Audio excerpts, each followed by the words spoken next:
It's Syracuse Sports, presented by Krause Health, the exclusive healthcare partner of Syracuse Athletics. Back at you here. My name is Brent Axe. I hope you subscribed. I hope you followed. I hope you've done the thing so when a new episode of Syracuse Sports pops up, you won't miss it. You can listen and watch on demand whenever you want. What a country. This is a very important game for Syracuse football coming up on Saturday. Dare I say, it's the bowl game to get to the bowl game. Syracuse has 6 games left, and 3 of those games are what I would put in the winnable category. This Saturday against Pitt, though it's not going to be easy, as we're going to get into with our guest, Chris Peak from Panther Lair coming up, Boston College at the end of the year, and North Carolina on Halloween at the Dome. To expect this Syracuse team as constructed, and we'll see how Rickie Collins does going forward, as we're going to discuss here shortly, but to expect this team to go on the road and beat number 12 Georgia Tech, to go on the road and beat a top 5 Miami team, to go on the road and beat Notre Dame and South Bend, even with all of the examples in the history of sports where things happen that you did not expect, and Uncle Brent says it all the time, sports, right? That's just unreasonable. If Syracuse is going to fight for a bowl game, it has to win the 3 games I mentioned. Pitt this Saturday at home, North Carolina, Boston College. If Syracuse loses this game, it's, I think, reasonable. A lot of people check out and start to put their focus on basketball. And we've got some basketball content coming for you later this week, but stay tuned for that, right? So, 2 things that Fran Brown said stood out to me, not only about this upcoming game, but some things in the macro, if you will, with James Franklin getting fired at Penn State. But we'll get to that coming up here shortly. For the short term, Fran Brown is riding with Rickie Collins, and we're going to go over some numbers in a moment here. But despite the struggles of his redshirt sophomore quarterback, here's Fran Brown this week on why he is riding with Rickie. Rickie is your starting quarterback on Saturday? Yeah, why wouldn't he? Okay. He okay, right? Yeah, yep. Yeah, Rickie's starting quarterback. What are you seeing from him that sort of gives you confidence that he's sort of the guy moving forward? He's just our quarterback. He's doing a good job. He's picking up on offense even more, doing things that he's starting to understand a lot more. You know, he's IDing stuff better, so we're excited about Rickie. Is there an area or two that you've worked on him over? I ain't doing all that talking about all those things. Rickie's doing well. He's our quarterback. We're excited to go out and compete with him on Saturday. So you can see there that Fran wasn't having it. Rickie's his quarterback, end of story, despite, of course, the struggles he's had. And let's go over that a little bit here. Rickie Collins right now is leading an offense that in its last 2 games has averaged nearly 19 points fewer against Power 4 competition in his starts in losing both games to fall to 3-3 into their bye week, which they come out of this week. According to Pro Football Focus, Collins has a turnover-worthy play percentage of 7.5% this season. What that means is 7.5% of his dropbacks have resulted in plays that likely end in a turnover. That is the worst rate in the country among quarterbacks who have at least 100 dropbacks this season. Despite playing in just 4 games and starting 2 of those, Collins is tied for 19th in the country with 5 interceptions, according to PFF. So this is not a good rate that this young quarterback is under. He has got to show marked improvement going forward. And here you have Pat Narduzzi and Pitt, as we're going to talk about with Chris Peak coming up, who Pat Narduzzi always is aggressive, comes after the opposing quarterback. And those are the numbers. My 2 eyes, and I think your 2 eyes, have seen a quarterback who's simply not comfortable in the pocket. So my hope is that over the bye week, that Jeff Nixon, Syracuse offensive coordinator, quarterbacks coach Nunzio Campanelli, along with Fran Brown, have put Rickie Collins in more of a comfortable situation. You just heard Brown touch on it there. He's getting more comfortable with the offense. Well, you can't just put the proverbial square peg in the round hole. If he's not comfortable running the same offense that Steve Angeli ran, and that Kyle McCord to an extent did as well, then you have to make an adjustment to make Rickie comfortable. Bottom line, in the 4 games he's played, in the 2 he started, he has rarely looked comfortable on the field. So can you accomplish that? One way or the other, they are riding with Rickie. Fran was asked later in the press conference, I asked him if it came down to it, is Luke Carney ready to come in? As we're going to talk about with Chris Peak, Pitt made the switch from a redshirt sophomore, highly acclaimed in Eli Holstein, to a redshirt freshman who has come in and sparked the Pittsburgh offense, to say the least. They're coming off a 34-31 win over Florida State. And Mason Heichel has just lit up the Pittsburgh offense here. I'm not saying that Luke Carney would do the same for Syracuse, but I find it interesting that Pitt was not afraid to make the move. The other thing that stood out to me from Fran Brown this week was how he handled being asked about his name popping up in the Penn State search. As many of you have heard by now, James Franklin fired by Penn State. By the way, he's going to get $49 million not to coach Penn State.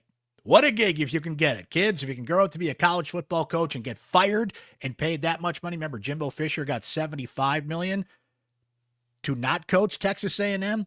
What a gig, man. College sports. You got to love it. That's an entire podcast in and of itself. But Fran Brown's name came up because Fran Brown is having success at Syracuse. Fran Brown is one of the better recruiters in college football, including the Northeast, right? Well, you got to recruit the Northeast if you're going to be the head coach at Penn State.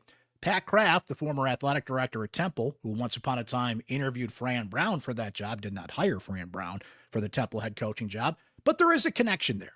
I don't know how much faith you put into betting markets because, frankly, they prey on your emotions to get you to bet on these sort of things, but I saw one odds list that had Fran Brown plus 500, the third most likely coach to be hired at Penn State. Now, do I think Fran Brown's going to be the next head coach at Penn State? I do not. But what you have to do in these situations, when your name comes up, is lean into it, embrace it, right? The anxiety that came from Syracuse fans, from our Syracuse sports insiders, from social media, from people in Wegmans, from you name it, my inbox, almost immediately when James Franklin was fired, is Fran Brown going to be a candidate for that job? Is Fran Brown going to go to Penn State? Fran Brown, Penn State. That's how quickly things build, particularly in the social media era. So it was a fair question to ask Fran Brown about this, and how he handled this, I think, was a fumble. Fran, when you first got here, you said there's no place you'd rather be than Syracuse. You sat down with the Athletic a few months ago, and they seem to think you've got a chance to leave for some bigger job bigger job. Do you have anything you want to say to the Syracuse fan base to reassure, like, this is where you want to be? I mean, I'm working at Syracuse right now, so I don't really need to talk about that. If this wasn't where I wanted to be at right at the moment, would I be standing here at this moment? Nope. Yeah, so I'm just focused on that. I'm focused on being here. I'm locked in on coaching the players that I have here. This is where I work at. I think that's disrespectful to even bring that up and ask that. Like, what's the point in asking that? To make some media or me to say something opposite of it. Like, they hired me to come here and do a job to coach this team, and that's what I'm doing. Now, compare that to Matt Rule, who is a Penn State alum and is considered the favorite to get the job. He's currently the head coach at Nebraska. Now, you can go read the whole quote, I would encourage you to find this whole video and watch it, because the way Matt Rule handled this, he's been there and done that. He was at Temple and was a hot candidate for other jobs. He was at Baylor and a hot candidate for other jobs, and then a candidate for the Carolina Panthers, and so on and so forth. He's been through this cycle a few times. What you do when your name comes up in these situations is you embrace it. You accept the compliment. Hey, if my name's coming up for that job, that shows you we're doing an excellent job here at Syracuse, but now I'm the coach here at Syracuse, and that's that. I get that Fran was annoyed by that, but I think he fumbled in how he handled the response. Let me give you a couple of things here. This is how Matt Rule partially handled it. This is part of his response. Quote, "This is part of the deal. I'm the Huskers coach, but this speculation is a good thing. It's just maybe it hasn't happened here in a while." He's talking about Nebraska. It hasn't happened at Syracuse in a while either. Fran has been savvy about social media, about handling the media. Think how many times he's gone viral with winners got washed and things of that ilk. So for him to kind of go old school and get pissy with the media, in particular my colleague Javon Edmonds, I think was disappointing and immature. Now, what was not on video was after the press conference, though some of you saw this on the live feed of Fran's press conference, was he chided Javon for merely asking the question and then wondered aloud in the room whether he should answer questions at all from Javon going forward. Now, I think this was Fran blowing off steam. He's done that to me before. At the end of the day, Fran's going to answer questions from the media, right? He is entitled to a bad moment. He's entitled to a bad day. He's entitled to do this. Some of his bad moments get caught on camera. That's the life of a head football coach. But look at Manny Diaz. Also linked to the Penn State job, was the defensive coordinator there under James Franklin for 2 years, now doing a great job at Duke. Here's what he said when asked about the Penn State job on Monday. Quote, "There's 3 things you go through when you're a coach: the honeymoon phase, the please don't leave phase, and the please leave phase. And it can change in 3 weeks." And that's exactly right. 3 weeks ago, Penn State was number 5 in the country. They're taking Oregon to overtime. All was well in Happy Valley. Now James Franklin's out of a job. 3 weeks from now, if Syracuse continues this slide, they're at 500 now, but if they dip below it and the hope of a bowl game goes out the window if they lose to Pitt, then no one's going to be asking Fran Brown about being linked to bigger jobs. So embrace it while it's there and that you are considered a candidate for a bigger job. As much anxiety as that gives the fan base, it's good for the Fran Brown brand. It's good for Syracuse football. I'm sure Jimmy Sexton, your high-powered agent who represents most of the major college football coaches in the country, is going to tap John Wildhack, Syracuse AD, on the shoulder and be like, "Hey, see, Penn State wants my guy." Like, that's how the game is played. Lean into it, embrace it. But at the very least, Fran had practice at this. Matt Rule had been through this before. Fran Brown had not been through that situation before. I thought it was disappointing in how he handled that, but I think next time he'll handle it a lot better. How is Syracuse going to handle Pittsburgh? How is Rickie Collins going to handle Pittsburgh in particular? And a quarterback switch at Pitt has revived that team. We're going to talk to Chris Peak coming up here shortly. I think of all the people that cover Pittsburgh, and there's a lot of good ones, trust me. So sorry to my other friends in Pittsburgh that do a great job covering the Panthers. Chris does it better than anybody. He's from Panther Lair. Would highly encourage you to watch his podcast, follow his stuff, and keep track of him as Syracuse leads into this game against Pitt on Saturday night at the Dome. So we're going to talk to Chris about all things Pittsburgh here shortly. But just a couple of reminders. One is that being a Syracuse Sports Insider gives you direct text message access to me anytime. And we love to feature your original music here on Syracuse Sports. I put the call out there. I need some more original music from you guys and gals to feature on this show.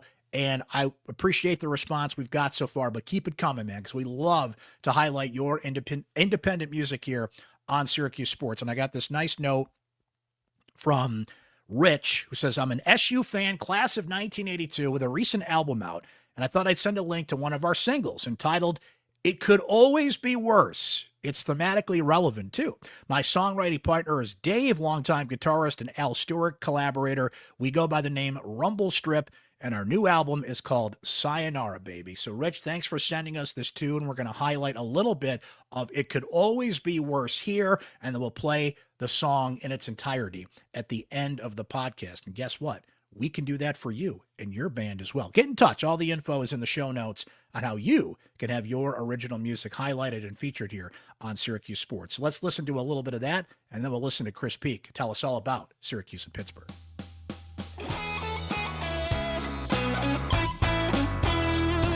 Look up at the sky, it's starting to rain, but I'm feeling lucky, I'm feeling no pain. Here comes the chorus, remember the verse. Yeah, I'm telling you, bro, it could always be worse. I want you to know it could always be worse. I want you to know it could always be worse. I want you to know it could always be worse. So, Chris, Pitt has done the thing that a lot of Syracuse fans are not, I don't want to say hoping, but are looking at saying, you know, we might have to do that too. They already made one quarterback change going from Steve Angeli, who got hurt, to Rickie Collins. And if Rickie Collins continues to struggle, well, you keep going down the line. Pitt made the change. Eli Holstein was struggling. Here comes Mason Heitzel, and he has just revived this offense. So let me start with this, Chris. What was the buzz on Mason before he got in there? Were Pitt fans clamoring for him, or did they just kind of come out of nowhere?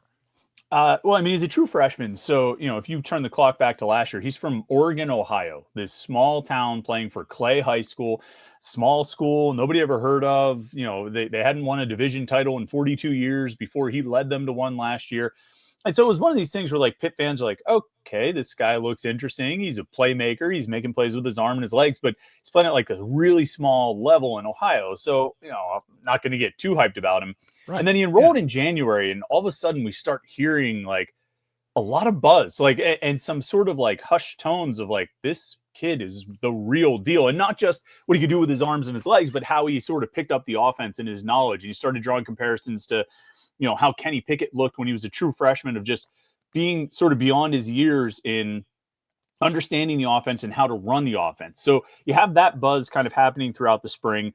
And you're also kind of hearing that Eli Holstein's not having a great spring, but he's still banged up. He's still hurt. So, not going to put too much in that. And you get into the, training camp in August, and it all sort of continues. And you hear this buzz about Mason. He just really gets it, and he's making plays, and the offense just moves. And Eli, he's turning the ball over.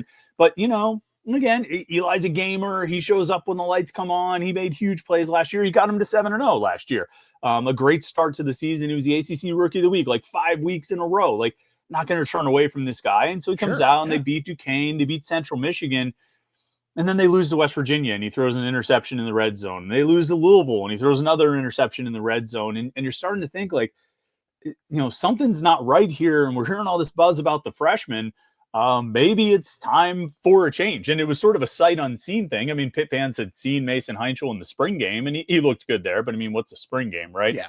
And so it was sort of hesitant, but I think Pitt fans were just like, any kind of change you can get here. Like you got to try something else, because Holstein's just making too many mistakes, and they do. And it was almost instantaneous. I mean, I think they've scored a game-opening touchdown each of the last 2 weeks. Obviously, they blow out Boston College 48-7. He throws 4 touchdowns and no interceptions. They go beat Florida State on Saturday. He throws 2 touchdowns and 2 picks. But another 300-yard game, leads them down the field for a touchdown. They're trailing in the fourth quarter. He brings them back. I mean, it's been all rave reviews and very few negatives through 2 games. The hype is real. It's building. It's pretty exciting, Brent. Chris, something you said stands out to me. I've seen it just from what I have seen from Mason, but obviously you've seen every snap. He just feels like he belongs out there. There's an aura of confidence he brings out there. I have not seen that from Rickie Collins in the time he has been plopped out there. Now, look, he's young, and he was behind Angeli. He lost that quarterback battle. Not everybody just parachutes on the field and does what Mason has done thus far. But that's pretty impressive for a freshman with the background you're describing to come in there and be like, he's made some mistakes. He's thrown some picks. Every quarterback does. But he's like, yeah, I got this. Okay, yeah, Florida State. Yeah, let's go. Like, those are the things like you can't teach. Is that what's impressed you the most about how he's handled this so far? Yeah, absolutely. And it's carried over the whole team. Like, there's just an extra energy. Now, it's easy to have an extra energy when you're winning games, right? Exactly, when you blow out Boston College and you win at Florida. If they have a loss, I don't know if that energy is there. But, a great example is they go down to Florida State. Florida State wins a coin toss. They defer. Pitt gets the ball first.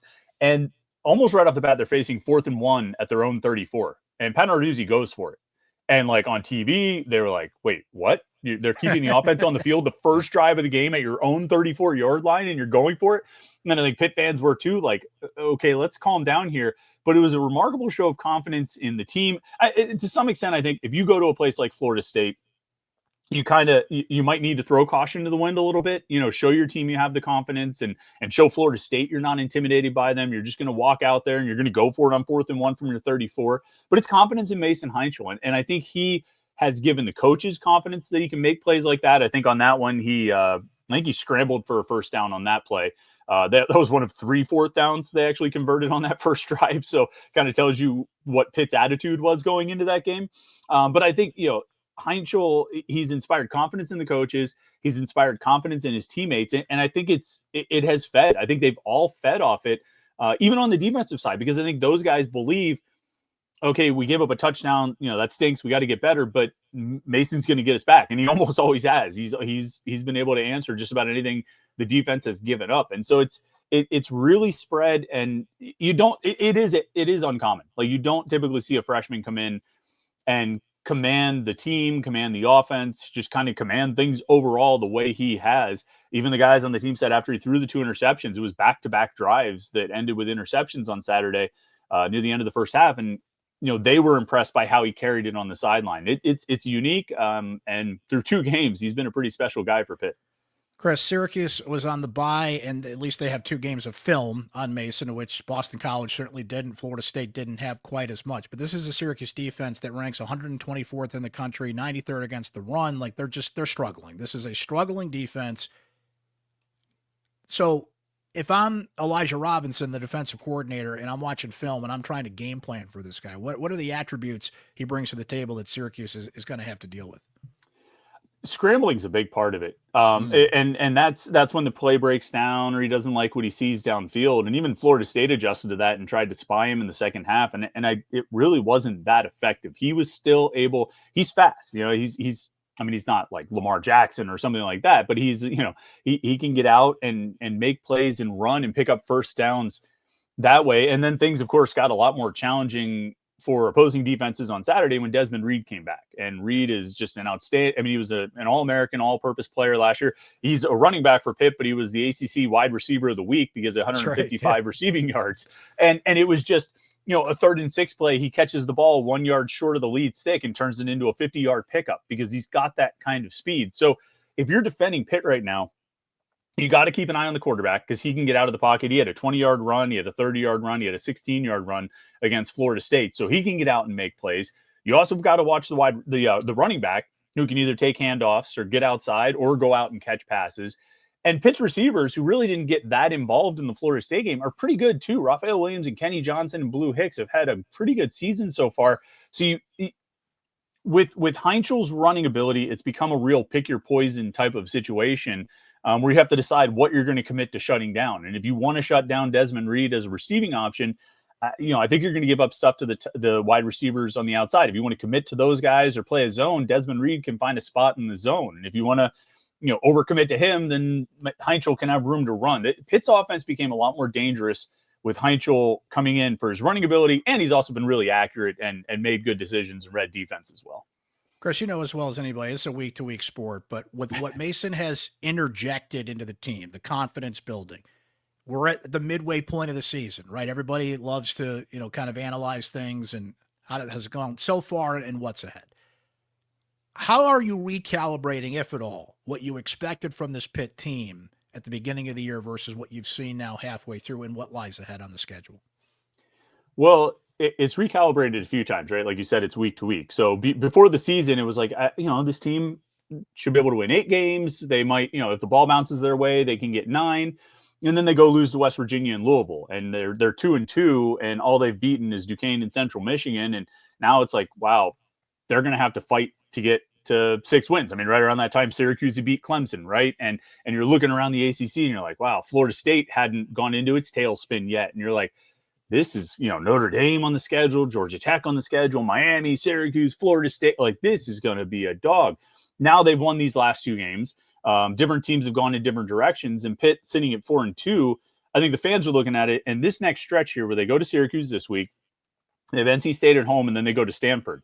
If they can get through that stretch, if they can win those 3 games to be 7-2 heading into the final 3, which is Notre Dame, Georgia Tech, Miami, with Notre Dame and Miami at home and Georgia Tech on the road, there's an opportunity. There's a real opportunity. And I think Mason Heintzel's had a lot to do with that, of injecting that energy of increasing the expectations.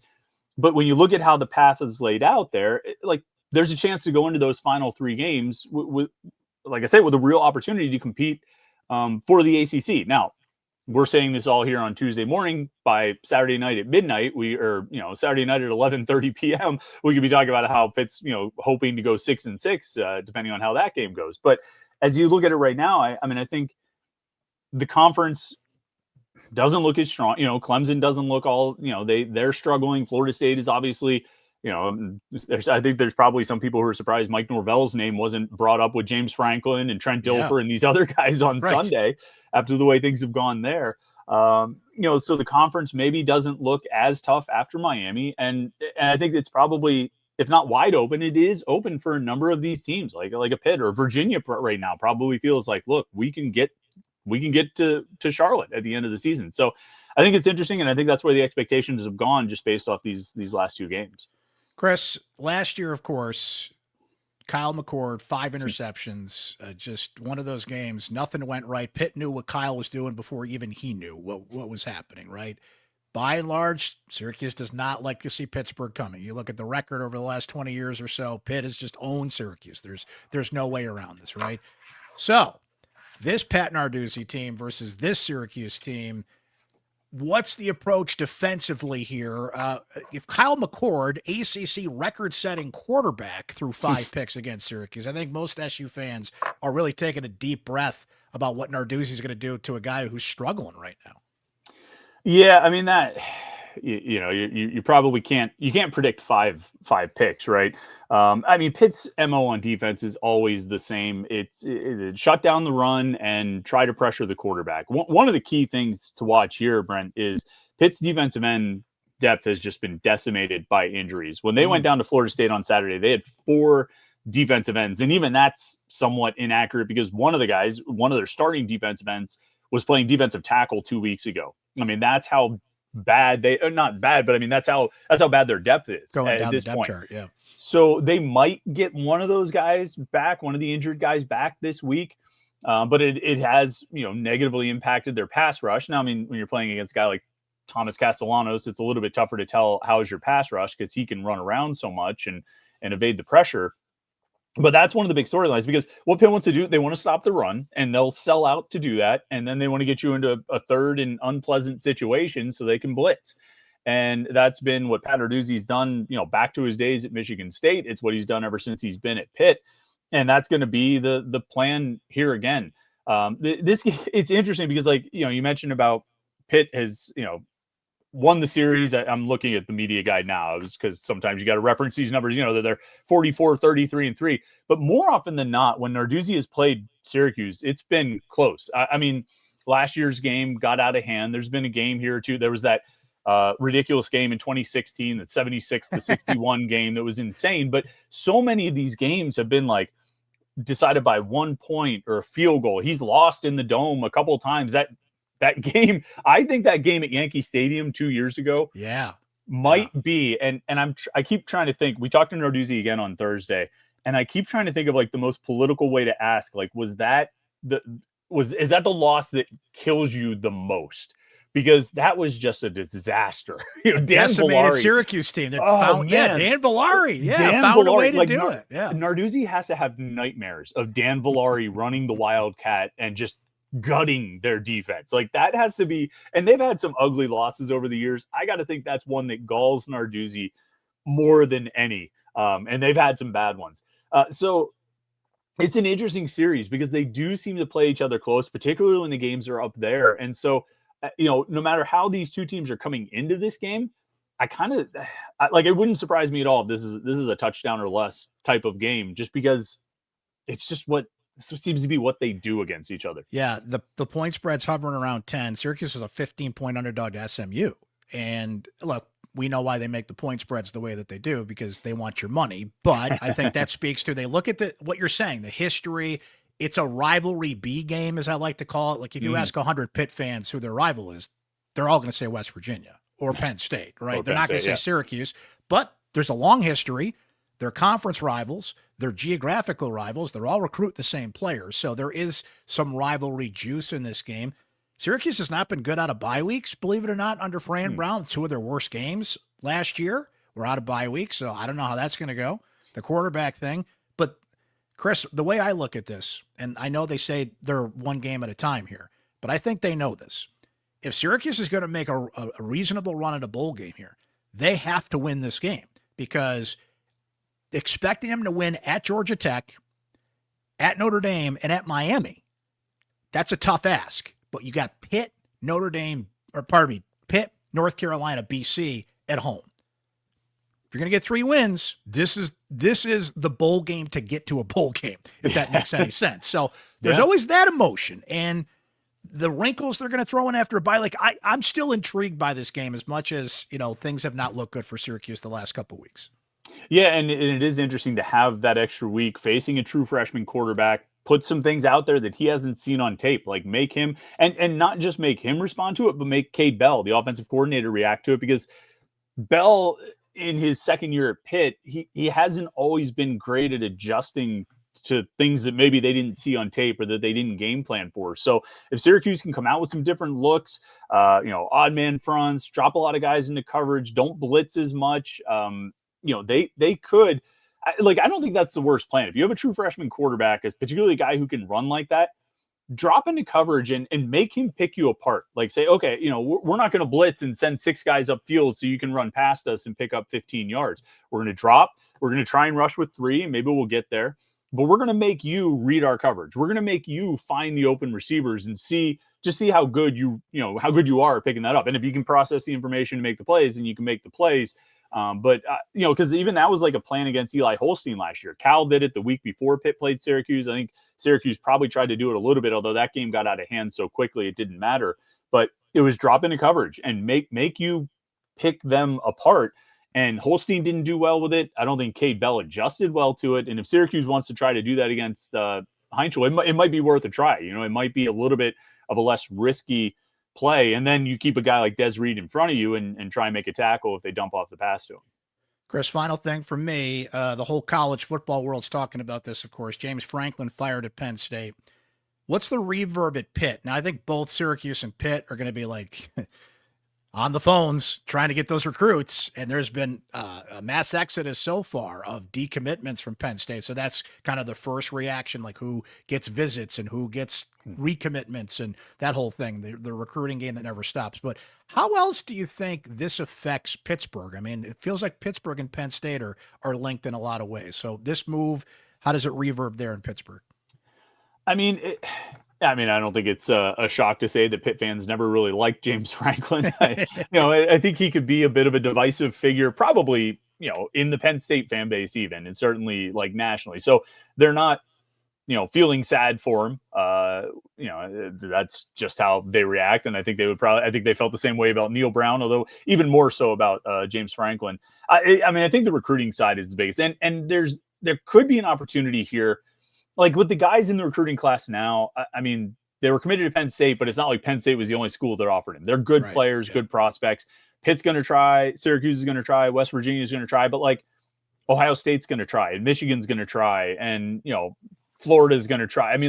They had good players that a lot of schools are going to want to get a second shot at. I think if you're Pitt, one thing you might have an opportunity to do here is seize this little opening to make some headway with local prospects. The local kids in Western PA, there aren't as many good players coming out of here as there were back when it was Dan Marino and Tony Dorsett and all those guys, but there are still good prospects coming out of this area, and a lot of them go to Penn State. And so there's an opportunity here to double down on your NIL efforts and all the things you need to do to get kids these days, and maybe ramp up your efforts in the local area and maybe have a little bit of a better shot landing some of those guys, whereas you were losing them to Penn State in the past. No, I don't know. They might end up hiring a guy who's a home run hire. If they hire Terry Smith, the interim head coach, he's a former local high school coach.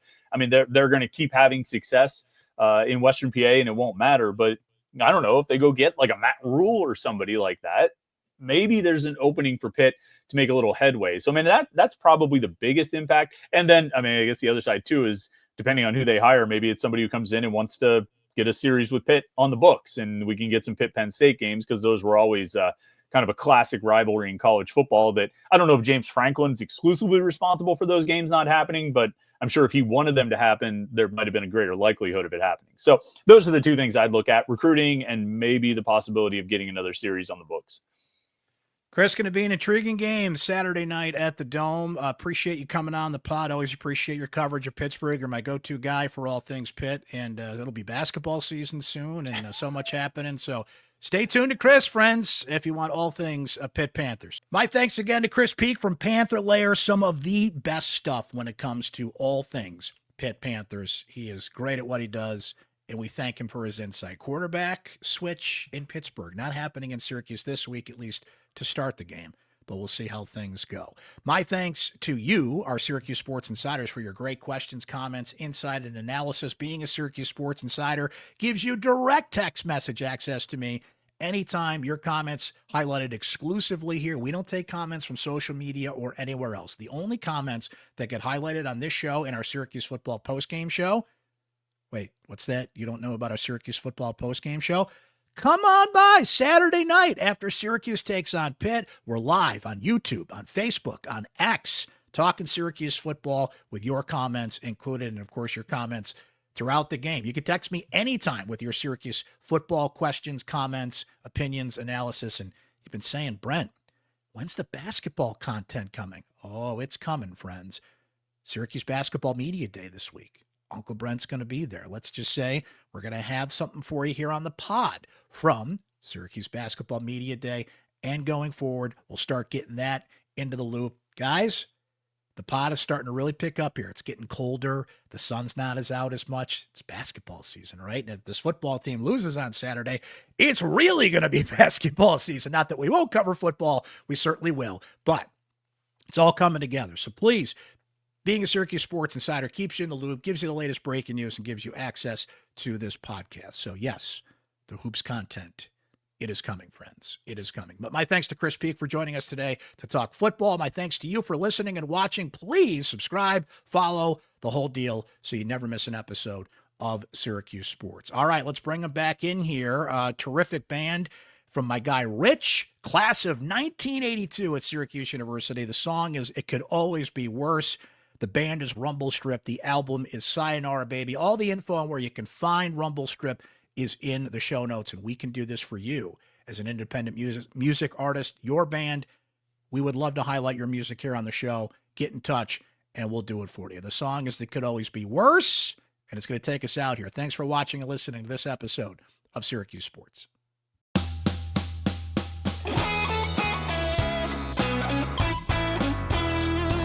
Look up at the sky, it's starting to rain, but I'm feeling lucky, I'm feeling no pain. Here comes the chorus, remember the verse. Yeah, I'm telling you, bro, it could always be worse.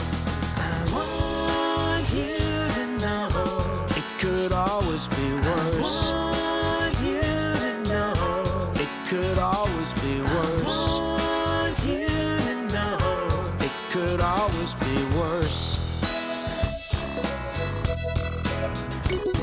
I had an apartment, I lost it one day.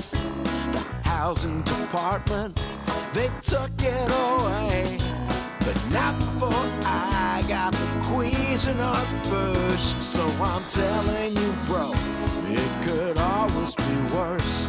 I want you to know it could always be worse. I want you to know it could always be worse. I want you to know it could always be worse.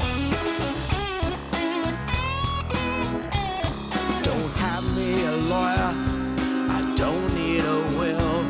Don't have an employer, but I'm good until they give me a seat in the back of the hearse. I'm telling you, bro, it could always be worse.